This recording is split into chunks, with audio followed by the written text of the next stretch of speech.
Hit TV అభిమాన ప్రేక్షకులకు స్వాగతం. నేను మీ నాగేంద్ర కుమార్. ఇవాళే సత్యదేవ్ యాక్ట్ చేసిన, మహా వెంకట్ డైరెక్ట్ చేసిన, ఘట్టంనేని మహేష్ బాబు ఎంటర్టైన్మెంట్స్ ప్రజెంట్ చేసిన అండ్ దీనిలో చాలామంది ఉన్నారు. Chai Biscuit Anurag and Sharath and Chinta Gopalakrishna Reddy garu, వీళ్ళందరూ కూడా ఈ నిర్మాణం అండ్ ఈ ప్రొడక్షన్కి సంబంధించినంత వరకు వీళ్ళందరూ కూడా మెయిన్ పిల్లర్స్, మెయిన్ పోల్స్గా నిలబడి ఈ సినిమాని నిర్మించడం జరిగింది. ఈ సినిమాకి సంబంధించినంత వరకు ఇది కంప్లీట్గా సైకలాజికల్ ఫిల్మ్.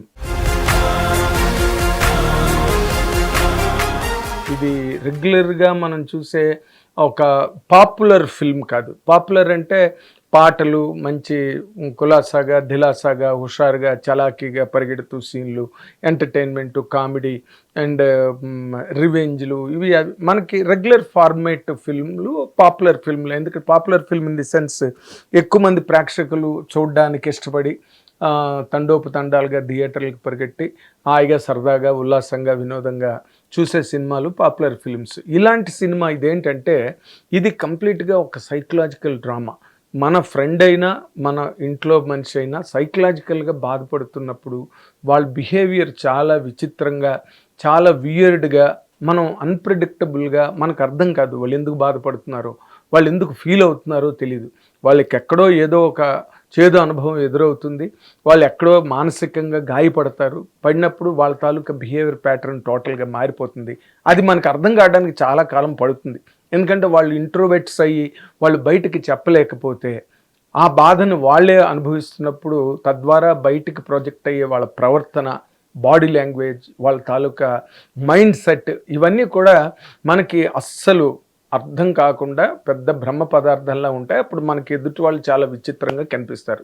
అదే ఇందులో సత్యదేవ్ పెర్ఫామ్ చేసిన ఆ రామప్ప, రావు బహదూర్ గారి క్యారెక్టర్. నిజంగా ఈ క్యారెక్టర్ని రాయడం అంటే డైరెక్టర్ మహా వెంకట్ ఎప్పుడో 2018లో వచ్చింది కేర్ ఆఫ్ కంచరపాలెం. ఇప్పటికీ మర్చిపోలేకపోతున్నారు ఆ సినిమాని. అంత బాగా డైరెక్ట్ చేసి ఒక మంచి ఇంటెలిజెంట్ డైరెక్టర్ మహా వెంకట్ అనే పేరు సినిమా ఇండస్ట్రీలో ఆ రోజు నుంచి ఈ రోజు వరకు సస్టైన్ అవుతూనే ఉంది. ఈ సినిమా కథని మహా వెంకట్ చెప్పి ఒప్పించుకోవడంలో ఆ ట్రాక్ రికార్డు తాలూకు ఇంపాక్ట్ కూడా ఉంది. ఎందుకంటే ఇతను బాగా ఆలోచిస్తాడు, బాగా రాస్తాడు, బాగా వర్క్ చేస్తాడు, దాని వెనకాతలో ఒక థాటు, ఒక స్పిరిట్ ఉంటాయి అనే నమ్మిక ఏదైతే ఉందో ఆ నమ్మికే అసలు ఈ సినిమా బయటికి రావడానికి ప్రధానమైన ప్రాతిపదిక. అయితే నిజంగానే ఈ సినిమా కథ రాయడం కానీ, ఆ క్యారెక్టర్ని రాయడం కానీ, దాని మీద చేసిన వర్క్, దానికి రాసుకున్న కంటెంటు చాలా కష్టతరమైన విషయాలు ఇవన్నీ కూడా. జనరల్ ఫార్మేట్ సినిమా కానప్పుడు ఇలాంటి సినిమాలు ఏవే ఫ్రమ్ ది ఒక మెయిన్ స్ట్రీమ్ సినిమాకి ఒక కొంచెం పక్కగా వెళ్ళే సినిమా కథ లాంటి కథ ఇది.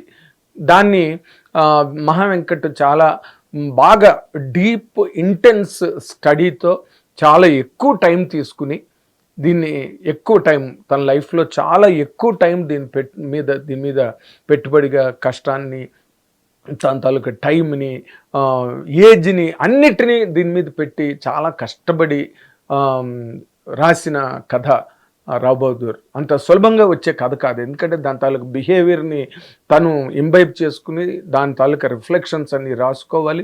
వాటి తాలూకా తద్వారా కథని ప్రతి సన్నివేశంలోకి ముందుకు నడిపించడం కానీ, ఒక మలుపు తిప్పడానికి చేసే ప్రయత్నం కానీ, వీటన్నిటికీ కూడా చాలా హోంవర్క్, గ్రౌండ్ వర్క్ విపరీతంగా ఉంటే కానీ ఇలాంటివి జరగవు. అవన్నీ కూడా మహా వెంకట్ దాదాపు 4 ఏళ్ళు పట్టింది ఈ సినిమా ఇలాంటి కథను రాయడానికి. ఎందుకంటే తను ఏదో ఒక డిఫరెంట్ కథతో రావాలి, తను ఆ సినిమాతో వచ్చిన పేరుని నిలబెట్టుకోవాలని తాపత్రయం అన్నది ఆయనలో ఎక్కువగా ఆవహించి ఈ కథను రాయడానికి ఎక్కువ టైం తీసుకున్నాడు. అండ్ అఫ్కోర్స్ చాలా చాలా బాగా రాశాడు కథని.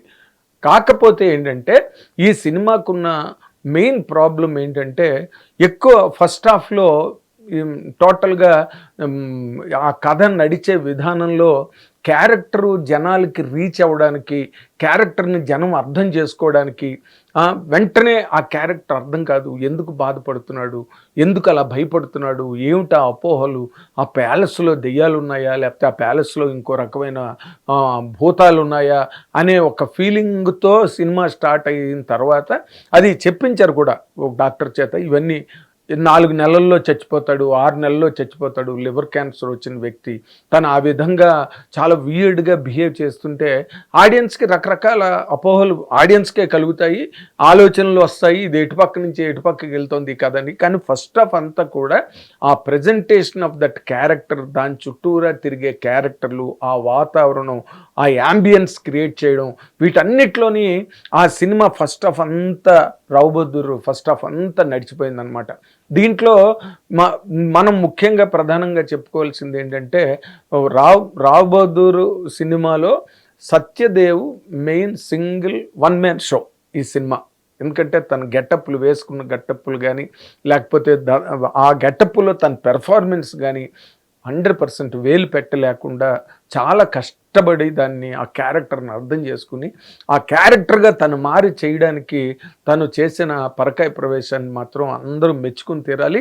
దాన్ని ఎవ్వరు కూడా తప్పుపట్టట్లేదు, అందరూ 100% మెచ్చుకుంటున్నారు. ఈ రోజున ఎక్కడ మీరు ఏ కామెంట్ విన్నా కూడా సత్యదేవ్ పెర్ఫార్మెన్స్ని అందరూ 100% ఎప్రిషియేట్ చేస్తున్నారు. ఎప్రిషియేట్ చేయాల్సినంత పెర్ఫార్మెన్స్ కూడా సత్యదేవ్ ఈ సినిమాలో ఇవ్వడం జరిగింది.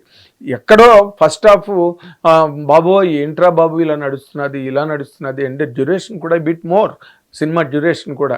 దీనిలో అలా నడుస్తోంది సినిమా, ఎక్కడికి వెళ్తోంది ఈ కథ అనుకునే టైంలో ఇంటర్వ్యూలు పడి సెకండ్ హాఫ్లోకి ఎప్పుడైతే సినిమా వెళ్ళిందో అక్కడ ఆడిటోరియం గ్రిప్ వచ్చింది సినిమాకి. ఆ రెండో కొడుకు అనే పాయింట్ ఎప్పుడైతే వచ్చిందో అక్కడి నుంచి సినిమా లేచింది. నిజంగా తను టార్గెట్ చేసింది కూడా అదే, ఎవరు మహావెంకట్. ఎందుకంటే because the twist comes in the climax, last 20 minutesలోని వాటిని ఇప్పుడు ఆ పే ఆఫ్స్ని క్లియర్ చేసుకోవడం కోసం స్పేస్ పెట్టుకున్నాడు డైరెక్టరు. అండ్ దీంట్లో ఒక లీనియర్ స్క్రీన్ ప్లే లాగా వెళ్తున్నా ఒక చిన్న నాన్ లీనియర్ మళ్ళీ దానిలో అక్కడక్కడ రావడం, చిన్న ఫ్లాష్ బ్యాక్ లాగా రావడం, ఇవన్నీ ఉన్నప్పటికీ కూడా లాస్ట్ 20 minutes మీదే మొత్తం టోటల్గా మహావెంకట్ డైరెక్టర్గా దాని మీద పూర్తి అటెన్షన్ దాని మీద పెట్టి తక్మా కథను అంతటినీ కూడా నడుపుకుంటూ వచ్చాడు. దాంట్లో హీరోయిన్ క్యారెక్టర్ వచ్చింది, డాక్టర్ క్యారెక్టర్ వచ్చింది. ఇలా సినిమా ప్రతిదాన్ని ముందుకి ఆ అనుమానం, తనలో ఉన్న అనుమానాలని ఆడియన్స్కి ట్రాన్స్లేట్ చేయడానికి ఇన్ని క్యారెక్టర్లు రావడం, అన్ని క్యారెక్టర్ల ద్వారా సినిమా నడుస్తున్న కథ మీద ఆడియన్కి ఒక అనుమానం కలగడం, ఆ అనుమానమే ఆసక్తిగా మారుతుందన్న నమ్మకంతో ఈ కథని ముందుకు డైరెక్టర్ మహావెంకట్ నడిపించాడు. దాంట్లో ఆయన తీసుకున్న కేర్ కానీ, ఆయన తీసుకున్న జాగ్రత్తలు కానీ చాలా బాగున్నాయి. బాగులేదని అనడానికి మాత్రం లేదు, ఎందుకంటే ఆ కథ అంతే. ఈ కథలో you cannot expect anything more than what has been shown on the screen. ఇది దాన్ని ఏ విధంగా తనైతే రాసుకున్నాడో అదే విధంగా తీసాడు. దాన్ని ఇంకా అనుకున్న దాన్ని, అంటే మరి మన విజువల్స్ ఇంపాక్ట్ అనండి, లేకపోతే ఆ ప్యాలెస్ ఇంపాక్ట్ అవనండి, ఏదైనా అవన్నీ కలగలిపి స్క్రీన్ మీద మనం చూస్తున్నంతసేపు మాత్రం చాలా డిఫరెంట్ నెరేషన్, డిఫరెంట్ యాంబియన్స్, ఒక డిఫరెంట్ క్యారెక్టరైజేషన్, మనం ఇంతవరకు చూడని ఒక కొత్త కథా సంవిధానం సినిమాలో కనిపిస్తుంది. కానీ అది పాపులర్గా మన ఫస్ట్ హాఫ్లో మహావెంకట్ కొంతవరకు ఒక సగటు ప్రేక్షకుడు, ఒక సామాన్య ప్రేక్షకుడు వచ్చినప్పుడు తనకి కావలసిన మెటీరియల్ను కూడా దాంట్లో కొంతవరకు ఓ చిన్న అట్మాస్ఫియర్, ఓ చిన్న ఎంటర్టైన్మెంట్ తీసుకొచ్చి ఆ ఫస్ట్ హాఫ్ అంతా నడిపి సెకండ్ హాఫ్లోకి వెళ్ళినప్పుడు, సెకండ్ హాఫ్లోకి వచ్చేసరికి అలాగే మంచి గ్రిప్ వచ్చింది, ఆడిటోరియం గ్రిప్. కాకపోతే ఫస్ట్ హాఫ్ అంతా కూడా అది ఒక ఎంతసేపు సత్యదేవ్ పెర్ఫార్మెన్సు అంత సత్యదేవ్ మీదే పెట్టడంతో మీకు సినిమా కొంచెం టైరింగ్ అనిపిస్తుంది, కొంచెం ఎగ్జాస్ట్ అవుతాడు ఆడియన్. ఇలాంటివి లేకుండా జాగ్రత్త పడి చిన్న ఎంటర్టైన్మెంట్ ఎక్కడైనా క్రియేట్ చేసి అలాంటి దానికి ఎక్కడ అవకాశం లేకుండా తను నమ్ముకున్న మార్గం ద్వారా ఆ కథని అంతే ఇంటెన్స్గా చెప్పాలి, దానిలో మళ్ళీ మార్పులు చేర్పులు ఉండకూడదనే ఒక గట్టి దృఢ విశ్వాసంతో చేశాడు మహావెంకట్. మార్చుకోవాలనుకుంటే సీన్లు రాసుకుని ఉండేవాడేమో, కొన్ని ఎంటర్టైన్మెంట్ సీన్స్ కొంచెం ఆహ్లాదకరంగా ఉండేటట్టుగా నడిపించడానికి. బట్ ఆ ప్రయత్నం మహావెంకట్ చేయలేదు. అందుకు 100% మహావెంకట్ను మెచ్చుకోవాలి. అలా తను చెప్పిన పద్ధతిని ఒప్పుకొని మహేష్ బాబు గారు, నమ్రత గారు వీళ్ళందరూ కూడా ఒప్పుకుని, సత్యదేవ్ కూడా ఆ క్యారెక్టరైజేషన్ తను కూడా నమ్మి, ప్రొడ్యూసర్స్ అనురాగు, శరత్, చింత గోపాలకృష్ణారెడ్డి గారు వీళ్ళందరూ కూడా వాటిని నమ్మి తీశారు. కాబట్టి ఇంకా మహావెంకట్ని ప్రత్యేకంగా మనం ఈ పాయింట్లో బాగా తీయలేదు, లేకపోతే ఈ పాయింట్ ఫస్ట్ హాఫ్ కొంతవరకు ఎగ్జాస్టింగ్గా ఉంది, ఇలాంటివి అనడానికి వీల్లేదు. ఎందుకంటే వాళ్ళందరూ అనుకుని ఇటువంటి సినిమా తీయాలి, ఇలాగే తీయాలి, ఈ కథతో తీయాలి, ఈ క్యారెక్టరైజేషన్తో తీయాలి, ఇదే దీని తాలూకా టెంపో అని నమ్ముకొని తీసిన దాన్ని మనం విమర్శించడానికి లేదన్నది నా తాలూకా అభిప్రాయం. కాకపోతే ఏంటంటే సెకండ్ హాఫ్కి వచ్చేసరికి కొంతవరకు టెంపో మారింది. అండ్ అంతఃపుర రహస్యాలు అంటారు కదా, మనకి చరిత్రలో ఫెయిరీ టేల్స్లో చాలా ఉంటాయి ఇలాంటివి. ఒక ఇంగ్లీష్ జోక్ కూడా ఉంది. ఒక ప్యాలెస్లో ఒక మహారాజు గారు కింగ్ బయట తిరుగుతుంటే ఒక కుర్రాడు అక్కడ ప్యాలెస్ క్లీన్ చేస్తుంటే ఆయన కుర్రాడిని పిలిచి, మీ అమ్మగారు ఎప్పుడైనా ఈ ప్యాలెస్లో పనిచేశారా అని అడిగాడంట. ఎందుకంటే ఆ కుర్రాడు ఆ పని కుర్రాడు రాజుగారి అబ్బాయి ఇద్దరు ట్విన్స్ లాగా ఉంటారు. మీ అమ్మగారు ఎప్పుడైనా ఈ ప్యాలెస్లో పనిచేశారా అంటే, లేదు మా నాన్నగారు పనిచేశారని చెప్పాడు అతను, ఆ కుర్రాడు. అలాగే ఈ అంతఃపుర రహస్యాలు చాలా జరిగాయి చరిత్రలోని. అలాంటి అంతఃపుర రహస్యమే ఈ సినిమా రావ్ బహదూర్.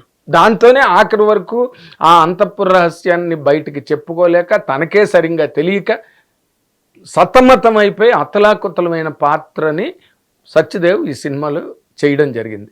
కాబట్టి వీటన్నిటినీ కూడా ఒక బ్రిలియంట్ టీమ్ మోసుకుని వచ్చింది ఆడియన్స్ వరకు కూడా. అండ్ అనురాగు, శరత్ కూడా వాళ్ళు చాలా బ్రెయినీ పీపుల్. వాళ్ళిద్దరూ కూడా కొత్త కథని, కొత్త సినిమాని చెప్పడానికి వాళ్ళు ఎక్కువ ఆసక్తి చూపించే టీము చాయ్ బిస్కెట్ టీము. దానికి తోడు అగ్నికాజ్యం పోసినట్టు మహేష్ బాబు గారు, నమ్రత్ గారే ఈ సినిమా ప్రొడక్షన్లోకి దిగారు. అండ్ తెక్మా వాళ్ళు కూడా దాన్ని అంతే, చింత గోపాలకృష్ణారెడ్డి గారు కూడా వీళ్ళు ఎంత నమ్మారో ఆయన కూడా అంతే నమ్మి చాలా కష్టపడి పనిచేస్తున్నారండి అని చెప్పి ప్రెస్ మీట్లో కూడా ఆయన చాలా గర్వంగా చెప్పాడు ఇటువంటి సినిమా తీస్తున్నందుకని. కాబట్టి అది ఒక తెలుగు సినిమాల్లో ఇది ఒక న్యూ పారాడైమ్ 100%. దాన్ని చెప్పడానికి ఏం లేదు. కాకపోతే దానికి ఉండే బేసిక్ బ్లాక్స్ ఇవే అనమాట. ఫస్ట్ హాఫ్ అంతా క్యారెక్టర్ మీద రన్ అవ్వడం, అది కొంచెం టైరింగ్గా అనిపించడం. But when you follow the stream of the క్యారెక్టరే కథ, అందులో వేరే కథ అని కొత్తగా ప్రత్యేకంగా లేదు. ఆ క్యారెక్టరే టోటల్ కథ. ఆ క్యారెక్టర్ ఫేస్ చేసిందే కథ, ఆ క్యారెక్టర్ అనుభవించిందే కథ, ఆ క్యారెక్టర్ ఎదుర్కొన్నదే కథ. కాబట్టి ఆ క్యారెక్టర్ని ఫాలో అవడమే, ఆ ఫాలోయింగ్నే మహావెంకట్ దీనిలో నడిపించాడు, ఫాలో అయ్యాడు. కాబట్టి ఈ cinema it's an experience by it self. ఈ సినిమా మామూలు రెగ్యులర్ స్ట్రీమ్లోకి రాదు. It has its own entertainment. చాలా చోట్ల డైలాగులు, మంచి డైలాగులు రాశాడు మహావెంకట్. మంచి ఇది ఒక వైబ్ క్రియేట్ అయింది థియేటర్లో డైలాగులకి. అండ్ మోర్ ఇంపార్టెంట్లీ ఆర్ఆర్ మాత్రం ఎక్స్ట్రాడనరీగా ఉంది. దానికి వేలు పెట్టలేం. చాలా బాగా చేశాడు. ఆ పీరియడ్ మ్యూజిక్ కానీ, ఆ పీరియడ్ ఫీల్ తీసుకురావడానికి చాలా మంచి ఎఫర్ట్ పెట్టాడు మ్యూజిక్ డైరెక్టర్. సో ఓవరాల్గా సినిమా తాలూకు అట్మాస్ఫియర్ ఇది. కాబట్టి ఇదొక వెరైటీ సినిమా. ఇది మనం తీసిపారియవలసిన సినిమా కాదు, కొట్టిపారియవలసిన సినిమా కాదు. It is a film on its own, by its own. A cinema is itself. Rao Bahadur. Thank you very much. Hit TV app, ఇందులో short news, live news, entertainment shows, movies, digital magazines తో పాటు మీ జిల్లా వార్తలను కూడా ఫ్రీగా చూడొచ్చు. ఇంకెందుకు ఆలస్యం, వెంటనే హిట్ టీవీ యాప్ ని డౌన్లోడ్ చేసుకుని ఫ్రీగా ఎంటర్టైన్మెంట్ పొందండి. Hit TV app. Hit TV app. Please download hit TV app. Hit TV app ని ఫ్రీగా డౌన్లోడ్ చేసుకుని ఎంజాయ్ చేయండి. మీకు నచ్చిన ఎంటర్టైన్మెంట్ కోసం హిట్ టీవీ యాప్ ని ఫ్రీగా డౌన్లోడ్ చేసుకుని ఎంజాయ్ చేయండి. హిట్ టీవీ యాప్ ని డౌన్లోడ్ చేసుకుని ఆస్వాదించండి, ఆశీర్వదించండి. ఇంతమంది సెలబ్రిటీలు హిట్ టీవీ యాప్ ని డౌన్లోడ్ చేసుకోండి అని చెప్తున్నారంటే ఎంత మంచి యాప్ ఆలోచించండి.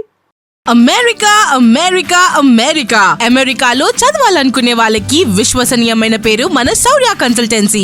UK లో 1 year masters. UK లో 1 year masters. 2 years work permit up to 5 years visa. Contact Saurya Consultancy. Contact 89851 89851.